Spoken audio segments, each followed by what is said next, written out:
Astrology is not the sun sign commercial sort of thing that we see in all of the publications, newspapers, and magazines. Astrology is astronomy brought to Earth and applied to the affairs of man. Mm-hmm.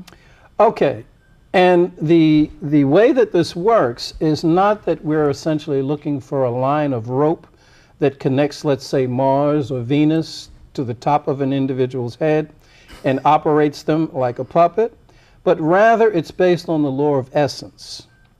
And what we've learned is that there is a harmony and a synchronicity in nature, mm-hmm. whereby all things of a particular nature vibrate synchronistically. So if the part of the human psychology that is, as we would say, ruled by Mars, mm-hmm. is activated at the time in a particular way in the heavens, that particular characteristic in the person will also be activated in some way relevant to the life that that individual is living. But the principle, Mars, and what it represents will be universal in its activation at that time. Each individual, right down to the animal kingdom, all responding in their own particular way. Even beyond the animal kingdom, charts, as we call them, which are mappings of these celestial positions, can be done even for inanimate things. Many astrologers have charted the sinking of the Titanic because the launch date effectively became the birth chart. And we have an understanding in astrology that all things born at a time mm-hmm. are of the nature of that time. Now, unlike the other sciences or the science of, let's say, geography, mm-hmm. people are familiar with the landscapes in nature. We talk about hills and valleys and mountains and what have you. We even go so far as to ascribe characteristics based on geography. Well, that's those mountain people, or those are the valley folk, mm-hmm. or those are the ones from down yonder.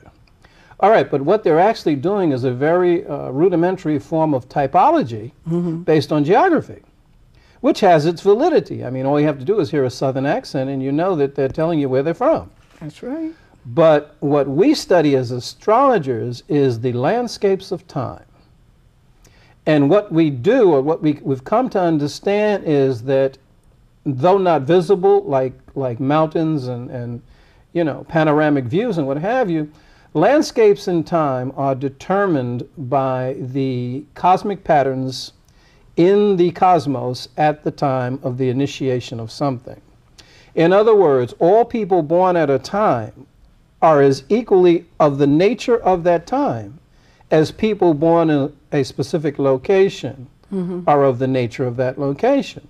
So when we talk about signs, and everybody knows, well, I'm a Taurus, I'm a Gemini, I'm a Cancer, and I don't get along with you except on every other Tuesday, and that kind of thing. What really is happening there is what's called the helio-geo relationship. Helio meaning sun, mm-hmm. geo meaning earth. Now what happens is in the 365-day circle, or approximate 360 degrees in the circle, what you have is a repeated and consistent relationship between the Earth and the Sun as the Earth in its orbit goes around the Sun. And these different relationships are quartered by what we call the solstices mm-hmm. and the equinoxes.